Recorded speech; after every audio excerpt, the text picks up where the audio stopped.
지지난주에 목회자 세미나가 있어서 사바나라는 지역에 다녀왔습니다. 감리교를 시작하고 사바나 선교사로 오셨던 존 웨슬리 목사님의 유적지를 돌아보며 여러 가지 은혜로운 강의를 듣는 시간이었습니다. 사바나에 특별히 아프리카 흑인 노예들을 잡아다가 파는 노예 시장 그리고 노예 박물관이 굉장히 유명합니다. 마치 아프리카에서 동물을 사냥하듯 흑인들을 잡아다가 끔찍한 쇠사슬에 묶어 닭장처럼 싣고 와서 마치 가축이나 동물을 매매하는 그런 흑인 노예들의 끔찍하고 비참한 삶을 보았습니다. 이 그림은 아프리카에서 노예를 싣고 올 때 많이 실으려고 저렇게 가로 세로로 쇠사슬에 묶어서 배 바닥에 저렇게 차곡차곡 틈도 없이 노예들을 수송해 와서 사바나의 목화나 사탕수수 농장 주인들에게 매매하는 그런 끔찍한 모습입니다. 다음 그림을 보시면 저렇게 바닥만 있는 것이 아니라 겹겹이 노예들을 저렇게 쌓아서 포개서 싣고 오는 지금은 상상조차 불가능한 끔찍한 일들이 불과 200년 전에 있었다라고 하는 것입니다. 지금의 도덕이나 인권의 기준으로 보면 아마 신앙적으로도 거의 지옥을 예비하는 일일 것이고, 또한 아마 지금 세상 헌법으로도 사형에 해당하는 중범죄가 될 것입니다. 200년 전에 백인의 99%는 흑인 노예들은 사람이 아니라고 믿었을 것입니다. 그래서 그렇게 혹독하고 잔인하게 흑인 노예들을 마치 동물처럼 잡아다가 파는 일을, 그리고 목화 농장이나 사탕수수 농장에서 혹독하게 대우하는 것을 그렇게 죄의식을 갖지 않았을 것입니다. 그리고 사바나 지역에 가보면 그 당시 목화밭이나 사탕수수 주인 백인들이 믿음이 또 얼마나 신실해서 아름다운 교회를 짓고 또한 신앙생활, 헌신하고 봉사한 그런 아름다운 교회와 신앙의 또 흔적들도 굉장히 많이 있습니다. 그런 것들을 돌아보면서 정말 흑인들을 99%의 사람들은 노예로 대했고 또는 사람이라고 보지 않는 그런 문화와 가치관으로 가득하던 그 시대에, 여러분 지금의 인권과 법의 기준으로 그 당시에 흑인 노예들을 혹독하게 대한 사람들을 무조건 또 다 나쁘다고 볼 수 있느냐라고 하는 의문이 들 수밖에 없었습니다.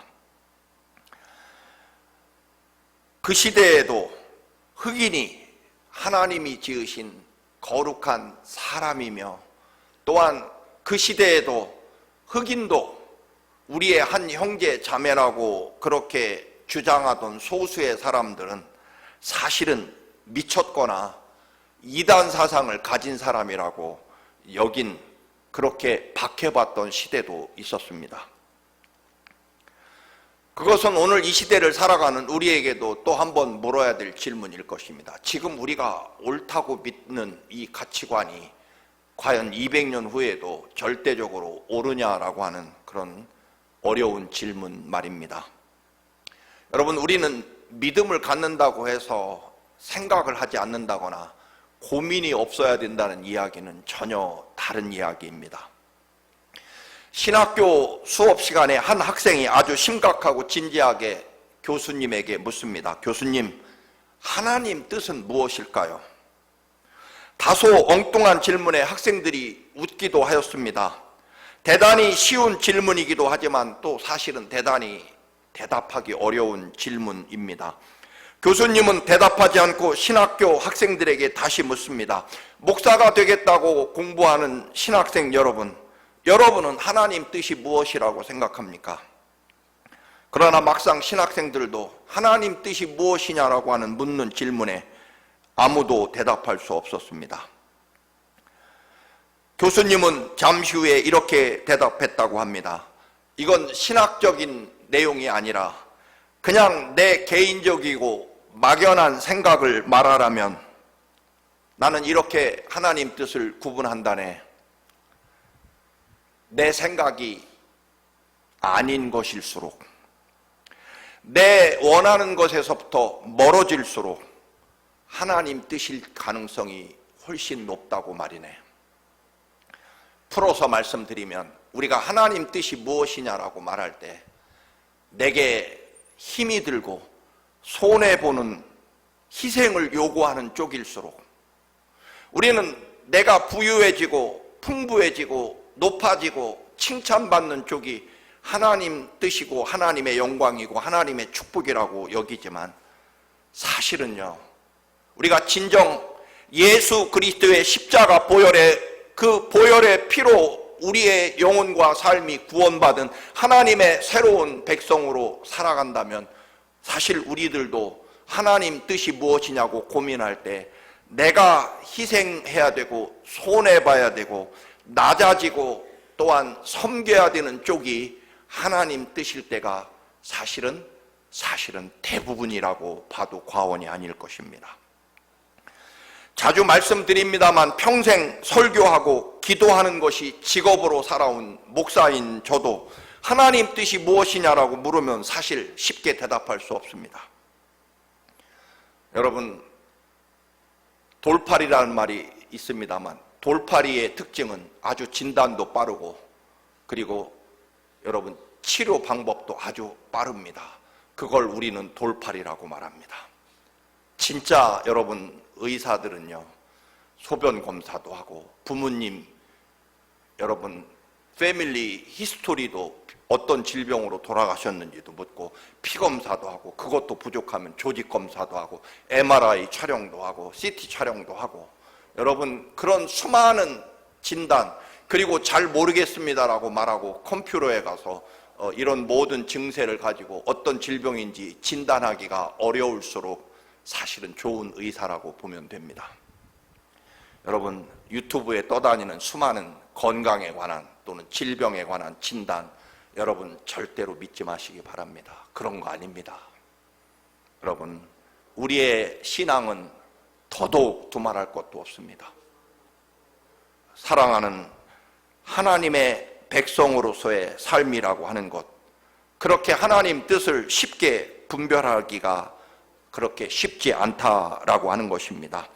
그런데 저도 막연하고 조금은 수준이 낮은 하나님 뜻 판별법을 언젠가 여러분에게 말씀드린 적이 있습니다. 저는 주로 그렇게 기준을 삼을 때가 많습니다. 하나님을 향해서는 해야 할까 하지 말아야 할까 고민이 될 때 해야 된다라고 하는 것이 하나님의 뜻이라고 저는 판단을 내립니다. 하나님을 향해서 드는 첫 번째 생각이 하나님 생각이다. 예를 들면 구체적으로 하나님 앞에 오늘 내가 시간을 드릴까 말까, 여러분 드리는 것이 하나님 뜻입니다.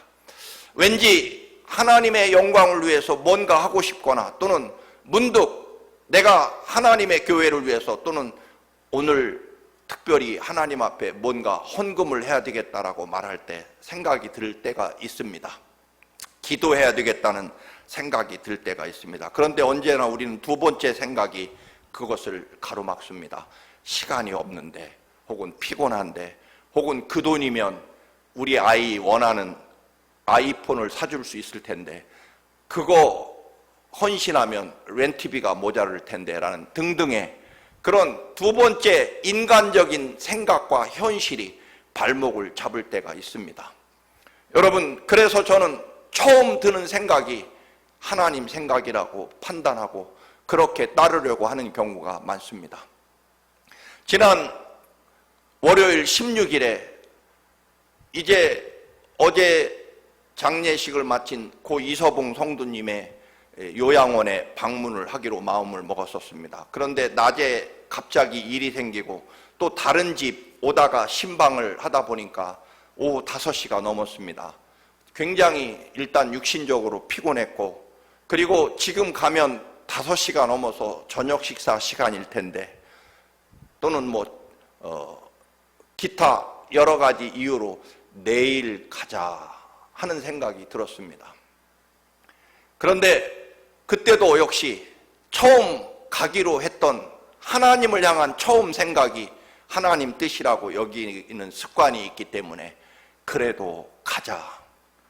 그래서 5시에 갔더니 정말 식사 시간이었고, 여러분 굉장히 피곤하고 어려운 점이 있었지만 그러나 가서 기도를 해드리고 갔더니 이서봉 성도님이 얼마나 제 손을 꼭 잡고 떠는지, 그래서 아프시냐고 말했더니 아프다고 말씀하셨고, 그래서 그 아픔을, 고통을 보고 너무나 안타까워서 하나님이 데려가시기로 작정하셨으면 고통받지 않고 속히 평안하게 하나님 곁으로 가실 수 있게 해달라고 기도했고 아멘을 했고, 그리고 돌아왔습니다. 그런데 불과 서너 시간 후에 정말 평안하게 하나님의 부르심을 받고 어제 장례식을 마쳤습니다. 여러분, 이 말씀을 드리는 이유는 우리들은 끝없이 하나님 생각이 무엇일까, 하나님 뜻이 무엇일까 우리는 고민을 하지만, 여러분 우리는 하나님 일을 하려고 마음먹으면 사실은 이유는 한 가지밖에 없습니다. 무엇이 하나님 뜻일까? 예수 그리스도께서 나를 어떻게 사랑하고 계신지를 알면 그것만이 하나님 뜻을 할까 하지 말까의 이유, 선택의 판단의 기준, 그거 하나뿐입니다. 그런데 여러분, 우리는 뭔가를 하기 싫으면, 하지 않으려고 하면요, 1만 가지의 이유를 갖다가 붙일 수 있습니다. 찾아낼 수 있습니다. 여러분, 흔히 성경에 술을 먹는 것이 하나님 뜻일까 아닐까, 여러분 성경을 찾아보면 여러분 뜻은 술을 먹지 말아야 될 이유가 있다면 딱 한 가지입니다. 하나님의 영광이 나타날 것이냐라고 하는 것. 그런데 여러분, 성경에서도요, 술을 마실 이유를 찾자면 아마 조금 과장하면 1000가지 이유도 찾아낼 수 있을 것입니다. 가장 대표적으로는 여러분, 노아가 포도주 농사를 지어서 술에 취하는 이야기부터 성경은 시작되기 때문에 그렇습니다. 또 유명한 말, 술 취하지 말라고 했지 술 마시지 말라고는 하지 않았다. 사도 바울은 포도주를 치료제로 잘 건강을 위해서 조금씩 마시라고 했다. 등등등, 여러분 1000가지 이유도 찾아낼 수 있다라고 하는 것입니다. 오늘 새삼스럽게 하나님의 뜻이 무엇이냐라고 하는 것을 고민할 때 우리가 간과하고 놓치며 핑계하는 이유가 있기 때문에 하나님의 뜻에 대해서 헷갈리고 그리고 고민하게 된다라고 하는 것입니다. 무엇이 하나님의 뜻일까? 여러분, 사실은 분명합니다. 하나님의 뜻은 이미 우리에게 다 알려져 있습니다. 어디를 통해서? 그 존귀하고 거룩하신 하나님이 나의 창조주 되시고 내 생명이 되시고 내 삶의 전부가 되신 하나님 아버지를 나의 구원자로, 나의 주님으로 믿는 믿음이 있다면, 그리고 하나님께서, 그 거룩하고 존귀하신 하나님께서 베들레헴 마구간 짐승의 우리의 사람으로 태어나시기까지 그렇게까지 낮아지시며 십자가의 인류 역사상 가장 고통스럽고 부끄럽고 치욕스러운 끔찍한 십자가를 나를 살리려고 죽음으로 나를 사랑하신, 피로 나를 사랑하신 예수 그리스도를 믿는 믿음이 있다면 하나님의 뜻은 분명합니다. 여러분, 하나님의 뜻이 무엇인지에 대해서 고민하지 않는 사람이 있을 것입니다. 누굴까요? 하나님과 관계없는 사람은 하나님 뜻이 무엇인지 관계없습니다. 여러분, 그렇잖아요. 내가 중국 사람이 아니기 때문에 중국의 시진핑 중국의 주석의 뜻이 무엇인지 우리는 관심 없고 또 알 필요도 없을 수 있습니다. 그러나 여러분, 우리가 대한민국 사람 혹은 미국 시민권자라면 미국 대통령의 뜻이 무엇인지 우리의 삶에 굉장히 중요할 것입니다. 하나님의 뜻에 관심이 없는 사람은 하나님과 관계없기 때문일 것입니다. 이 말은 다른 말로 말하면 여러분, 하나님의 뜻을 내가 잘 모르겠다, 사실 다 알고 있습니다. 저는 그렇게 봅니다. 하나님의 뜻이, 하나님의 영광이 무엇인지 몰라서 못하는 게 아니라 사실은 믿지 않아서입니다. 무엇을? 하나님이 어디까지 나를 사랑하시고 인도하시는지를 믿지 않기 때문이라는 것입니다. 하나님이 내 생명과 삶의 주인이시며 나의 창조주 하나님이시고 나를 영원까지 그 진실하심으로 또한 그 인자하심이 크고 위대하심으로 모든 것을 합력하여 선을 이루며 어디까지 나를 살리려고 십자가에 내 대신 그 피를 쏟으며 그 모진 십자가를 나를 위해 대신 감당하며 나를 위해 죽기까지 죽어가면서 죽음으로써 나를 사랑하시는 그 죽음의 사랑을 믿는다면 우리의 하나님의 뜻은 분명합니다. 그리고 거기서 그치지 않습니다. 십자가에 죽으셨지만 사흘 만에 그 죽음을 이기고 승리하셔서 또다시 살아나셔서 나를 사랑하시는, 죽어서 다시 살아나셔서까지 나를 사랑하실 뿐만 아니라 영원까지 나의 능력과 승리가 되시고 하나님의 뜻을 알려주시고 나의 도움이 되어주시는 성령 하나님이 내 영혼 안에 언제나 함께 하시겠다고 약속하신 하나님의 영원하신 사랑을 진짜 믿지 못하기 때문에 하나님의 뜻을 볼 수 없거나 또는 외면하고 있는 것이 분명하다라고 하는 것입니다. 창세기 45장에 보면 형들에 의해 죽임당할 뻔하다가 쇠고랑에 묶여 이집트로 끌려가 총리가 된 요셉 이야기를 우리는 압니다. 이집트의 노예로 팔아서 짐승과 같은 노예 생활, 그리고 감옥에서 죽음을 기다리는 사형수의 삶을 살아가도록 자기를 노예로 팔아먹은 형들을 만나 복수할 권력과 힘을 가진 총리가 되었습니다. 그런데 죽음의 공포에 떨고 있는 형들을 용서하는 장면입니다. 세계 최강 이집트 제국의 수상 그 권력을 가지고 마음껏 보복하고 복수할 수 있는 상황에 요셉의 선택을 우리는 살펴봅니다. 누차 말씀드린 대로 요셉은 원래 부자 아버지 야곱의 든든한 백그라운드를 가지고 있었습니다.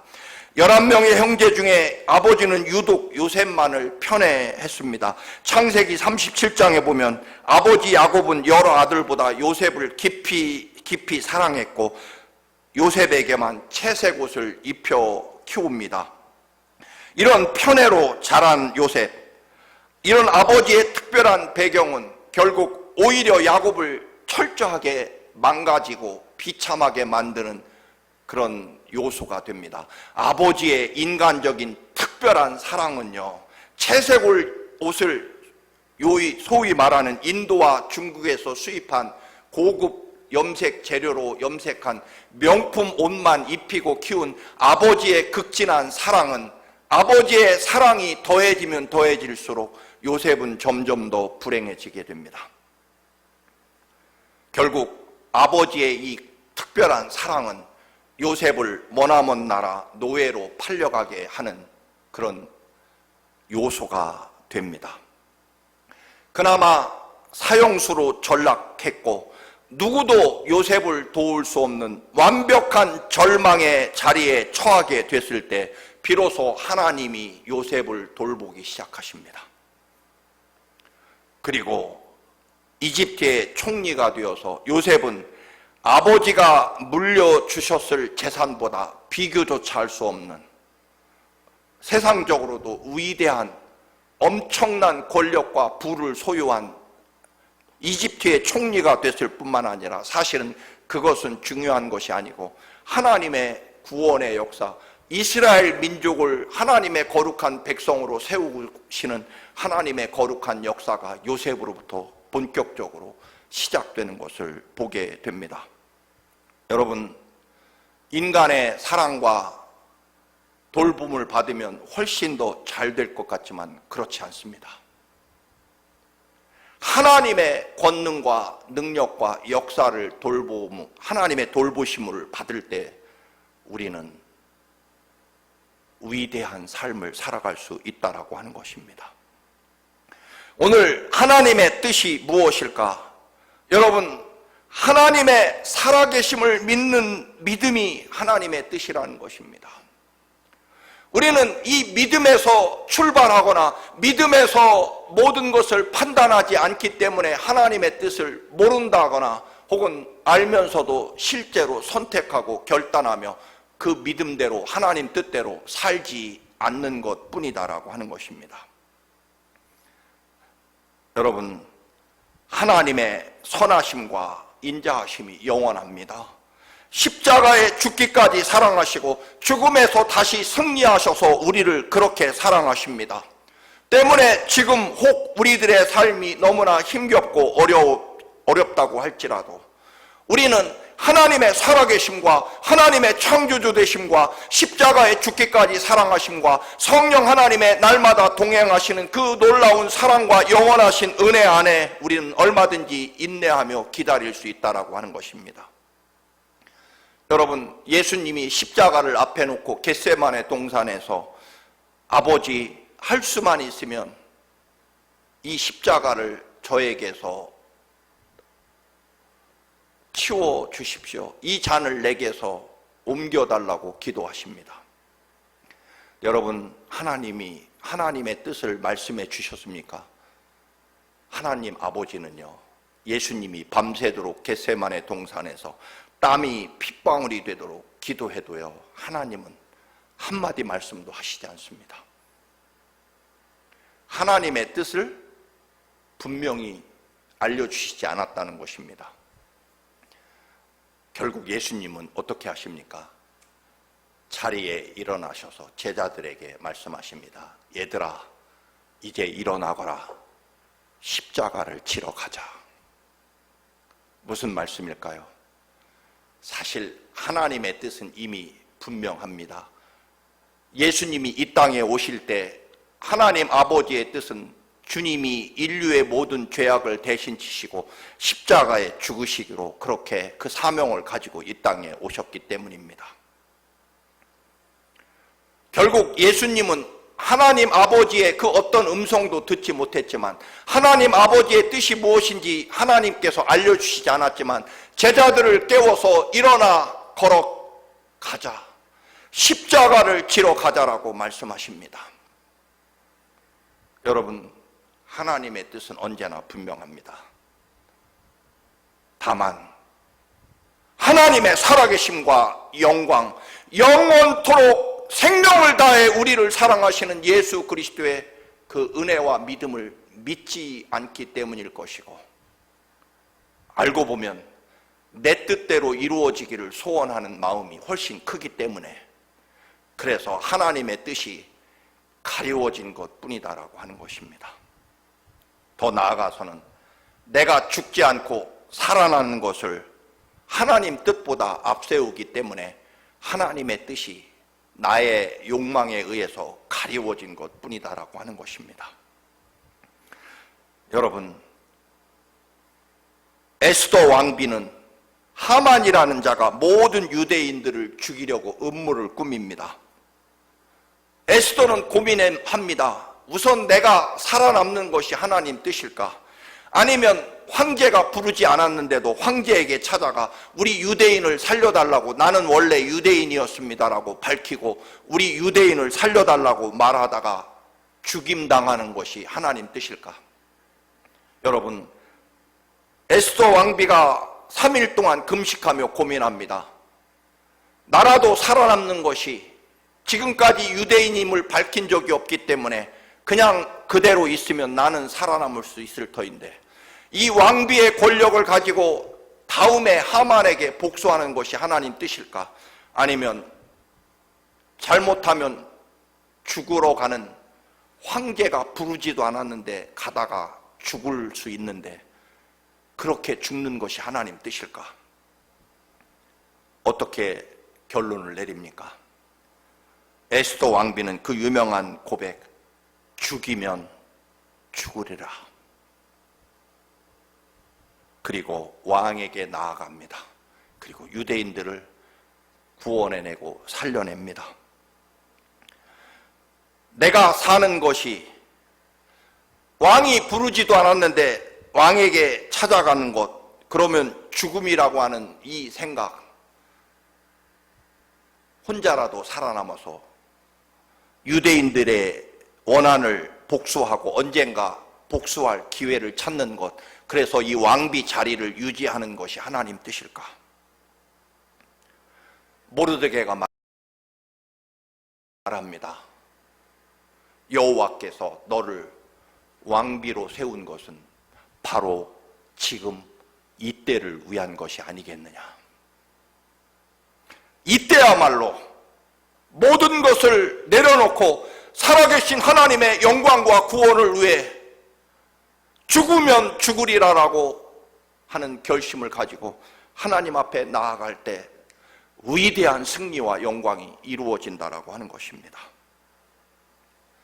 노예로 끌려간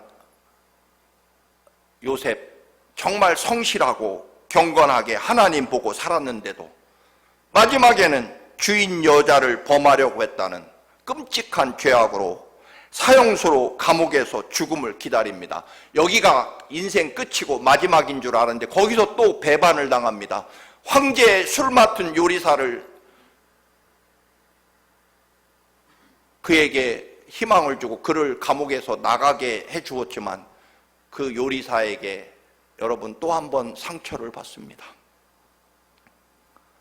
결국 요셉은요, 나를 노예로 팔아먹은 형들, 나에게 누명을 씌워 죽음에 빠뜨린 주인 여자, 또 사형수인 나에게까지 끝까지 상처를 주고 배반한 황제 요리사, 그의 삶은 이렇게 끝없이 팔려가고 모함당하고 배반당하는 삶으로 점철되어 있지만,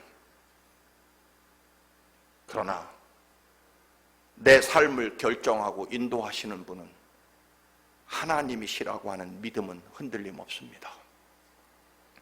사람이 내 인생을 결정하는 것이 아니라 언제나 영원하신 그 선하심과 인자하심이 영원하시고 나를 위해 십자가에 대신 죽음으로 사랑하시는, 피로 사랑하시는, 죽으면서 사랑하시고 죽어가시면서 사랑하시고 죽기까지 사랑하신 예수 그리스도와 그 죽음을 이기고 부활하시면서 영원토록 결단코 나를 포기하지 않고 내 손을 잡아주시고 영원히 나와 함께 하시는 하나님의 진정한 사랑을 믿는다면 우리는 하나님의 뜻과 역사가 얼마든지 언제든지 보인다라고 하는 것입니다. 하나님의 뜻을 모르십니까? 저와 여러분은 결국 하나님을 믿는 믿음이 적다, 믿음이 없다는 이야기일 것입니다.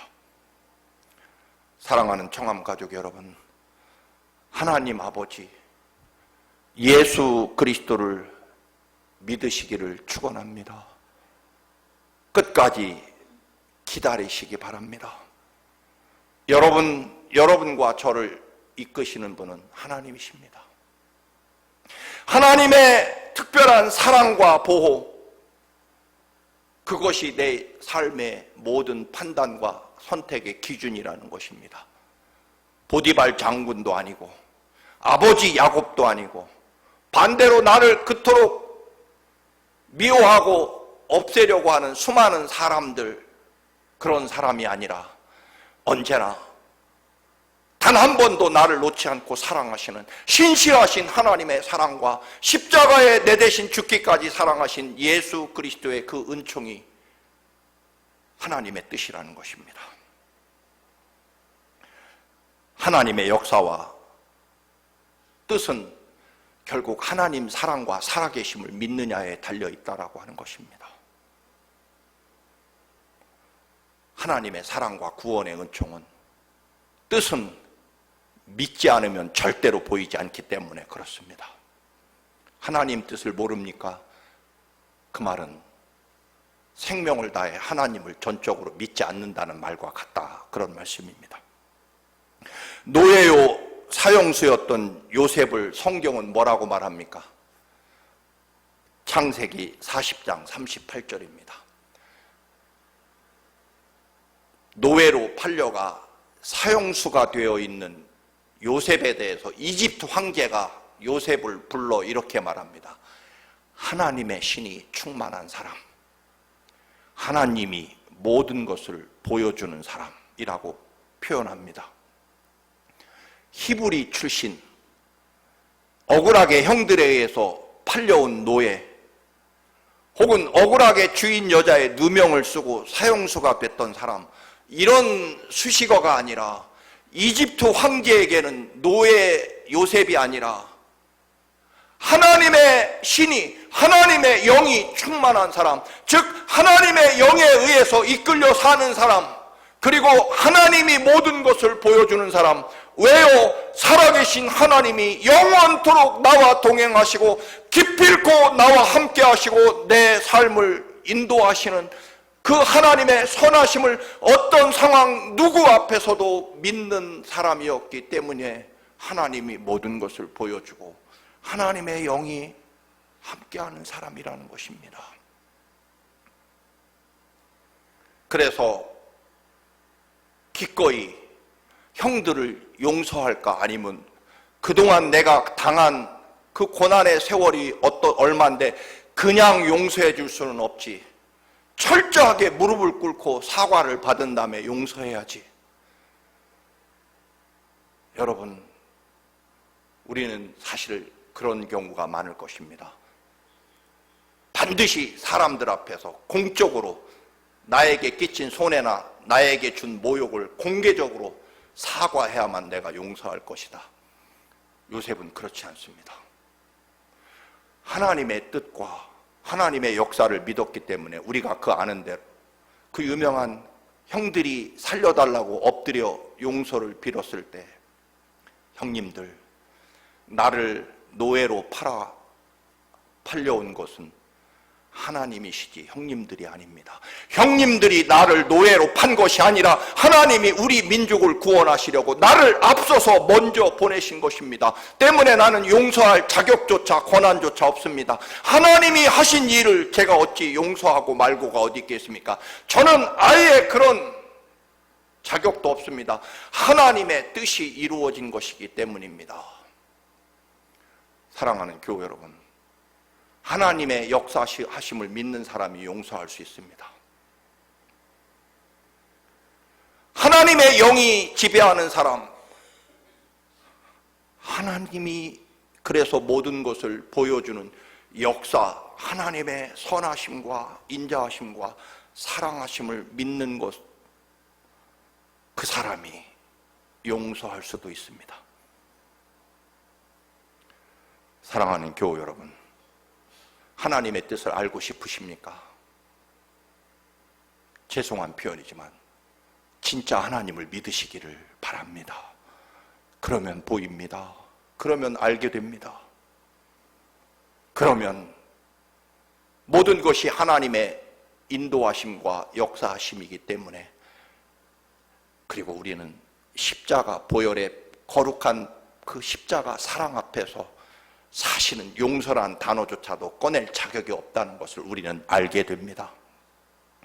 용서할까 말까, 무엇이 하나님 뜻일까, 사실 그것조차도 존재하지 않을 만큼 하나님의 그 크고 놀라운 은혜와 사랑 안에 우리가 들어 있어야 한다는 것입니다.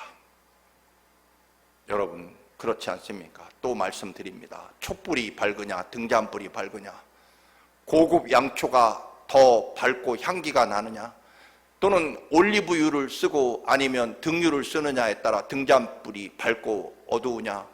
여러분, 그런 기준을 가지고 세상에서는 등급을 나누고 또는 잘 사네 못 사네 따지겠지만, 여러분, 이 찬란한 태양빛 앞에 등잔이든 양초든 사실은 이 전구든 무슨 의미가 있겠습니까? 그 거룩하시고 위대하신 하나님의 은혜 안에 날마다 살아가는 우리들의 그 놀라운 구원의 기쁨과 은혜 안에 산다면 말입니다.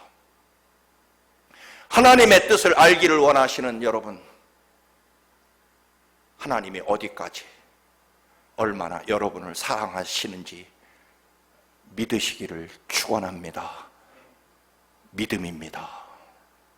이 믿음으로 승리하시는 여러분의 믿음이 되시기를 주님의 이름으로 축원합니다. 아멘. 거룩하신 하나님, 하나님 아버지의 창조주 되심과 우리의 생명과 삶의 주인 되심과 우리를 위해 십자가에 죽기까지 다시 부활하셔서 영원토록 우리를 사랑하시는 하나님의 인자하심과 선하심과 신실하심을 믿습니다. 이 믿음으로 하나님 나라와 하나님의 영광을 보게 하옵소서. 하나님의 영에 사로잡히고 하나님이 보여주시는 영광을 볼 줄 아는 믿음의 사람이 되게 하옵소서. 하나님 사람이게 하옵소서. 예수님의 이름으로 기도드립니다. 아멘.